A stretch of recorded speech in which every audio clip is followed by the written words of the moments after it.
everybody, and welcome back to the Freak Show.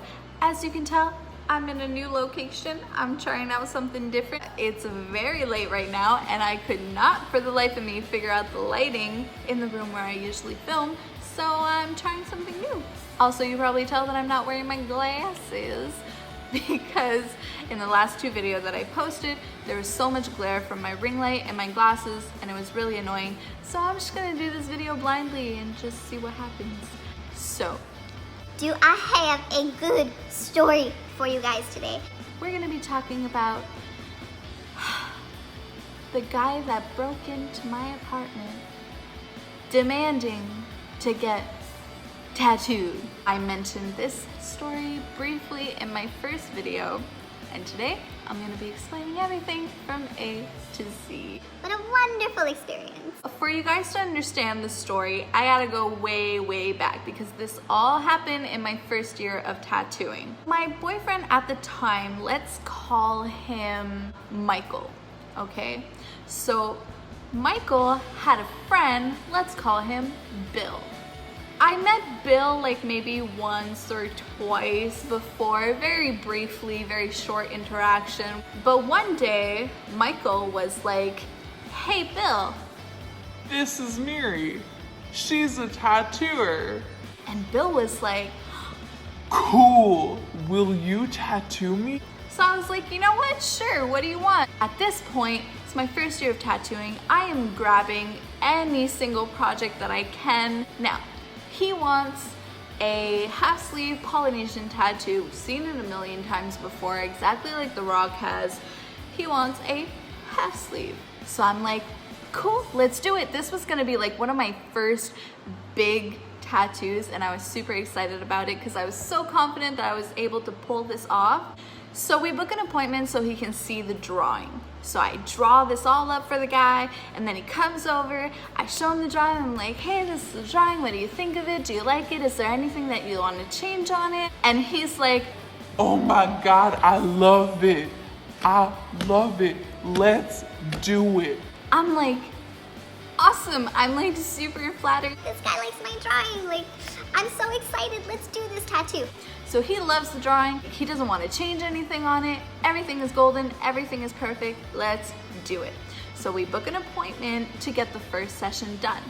He comes over. I put the stencil on him. He's checking himself out in the mirror. He loves it. He's super happy. I'm like, all right, let's do this. So I lay him down. I start tattooing him. Do all the outline. Everything is fine. We're done the tattoo. He looks in the mirror, he loves it, he's digging it, he's like, I can't wait for the next session, I can't wait to see this finish, it's gonna be awesome, thank you so much, and he leaves. So a few hours go by, okay? I start getting messages on my phone. I'm like, huh, who's this? So I look at the messages, and lo and behold, it's Bill. He's sending me a truckload of nasty messages. He is mad. He's telling me, "I hate this tattoo. You manipulated me into getting this tattoo. It's not at all what I wanted." I am so confused. First of all, he saw the drawing before the first session, told me everything was A-okay. Secondly, the first session, I put the stencil on him, everything is A-okay. He had tons of opportunities to tell me that it's not the drawing that he wanted, but somehow he had to wait till after the lining to say that apparently it's not at all anything like what he wanted, and that I manipulated him into getting the tattoo. Wow. I don't know how to deal with this situation. This is my first year of tattooing. I've never encountered anything like it. I've never had somebody so angry with me before, and I didn't know how to deal with it. So I tell him, like, I don't understand where this is coming from. You like the drawing, you told me A-okay, you like the stencil, A-okay, you were super happy when you left. What happened when you left till now for you to like completely decide that this is not at all what you wanted? I don't understand. So he says, "I'm not gonna work with you anymore. We're done. I'm gonna go see other people. You're never gonna touch me again. And I'm like, okay, like, what do you want me to do? Clearly, red flags everywhere. This guy is a very unstable. Now, fast forward like about a month. Michael, my ex-boyfriend, he was gone to work. He was supposed to get back home around 10:15, and it was like 9:30, 9:45. So I'm like, I'm gonna leave the door unlocked. Now, side note, very important, we lived in a very safe neighborhood. I never thought anybody would ever break in. We were living there for years, nothing had ever happened. Oftentimes, we left the front door unlocked. I'm like, I'm gonna go take a bath, and Michael's gonna be here in like a few minutes or whatever. Everything's fine. So I'm in the bathtub, and I hear a noise. I look at the time. Michael's not supposed to be back yet. Who the hell is there? Like, is he home early from work?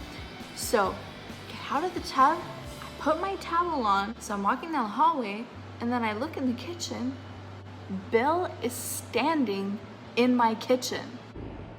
What the hell?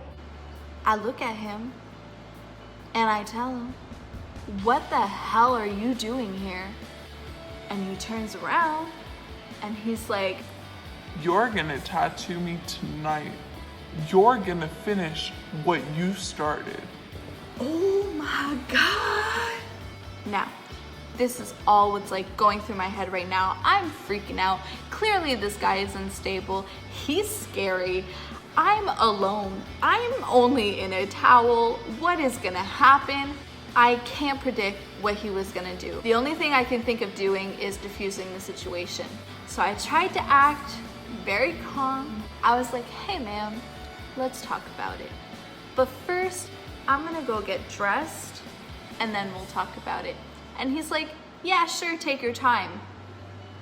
The only thing that's going through my head is, Yeah, sure, take your time. What the hell, man? You broke into my apartment and you're standing in my kitchen and you told me to take my time and go get dressed. Oh yeah, sure, whatever, take your time. As if he was in his own home. anyways, I'm going off topic. I'm scared. I'm walking back to my bedroom to go get dressed. I don't know what to think. I don't know how dangerous this guy is. I don't know what he's gonna do. I'm freaking out. So I knew that Michael was supposed to be home soon. So I'm like looking at the time and I'm like, okay, there's like maybe 15 minutes if he's not late. Because Lord knows he was late all the time.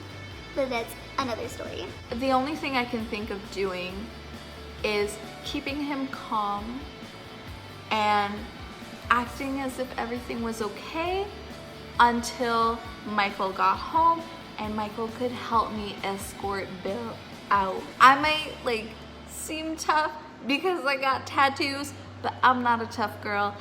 So I walk out of the bedroom and I start talking to him. I'm like, Look, man, I'm so sorry, but I can't tattoo you tonight. It's already 10 p.m. I have a client in the morning, and I have to go to bed.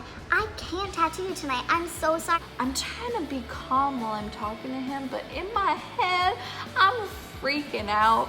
All I want to do is like cuss this guy out. I want to scream. I'm scared. So about 10-15 minutes goes by. Michael walks in. Thank the Lord, I might not die tonight. So I corner Michael and I'm like, you need to get him out of here right now. He broke in while I was in the bathtub.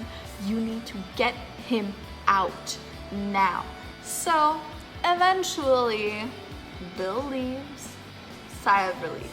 He continues to text me for like a few days being like, you're gonna tattoo me, blah, blah, blah. And I was straight up with him by text message. No, I'm not tattooing you. The stunt that you pulled, you breaking into my house, standing around, snooping around my kitchen, waiting for me to get out of the bathtub. Like, what if I wasn't even home? Like, did he know that I was in the bathroom? Anyways, that whole stunt that you pulled, I am to hell no, never tattooing you again. Fast forward about 3-4 months, I'm at home. I'm having a family supper. I had my family over, my mom's there, my sisters are there, their boyfriends are there. We're all having a great time. We're having a family supper. Then all of a sudden, there's a knock at the door. I'm like, I'm not expecting anybody. Who the hell can be knocking at my door? So I go up to the door. I open the door. Of all people, it's Bill. First thing he tries to do is to put his foot right in the door and try and walk into my apartment. Now, I'm not alone. What I do is I step right in front of him, blocking the entrance to the apartment. Hell no, you're not coming in. What do you want? He's like pointing right next to his junk. He's like, I want a tattoo like right there. Like, you want to tattoo me? I looked at him dead in the eye. No, I'm not tattooing you. I'm busy. Goodbye. And I closed the door. I don't know what is wrong with that person, why he thinks it's appropriate to like knock on my door and ask me for tattoos, or break into my house and ask me for tattoos.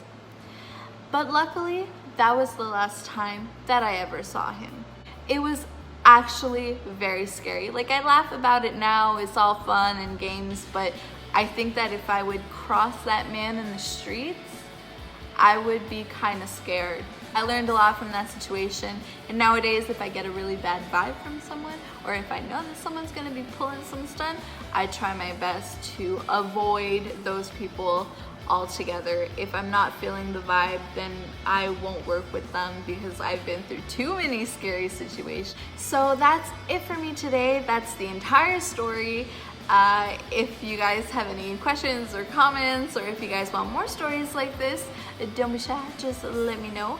And don't forget to do all the fun stuff with the buttons if you want to. No pressure, only if you do.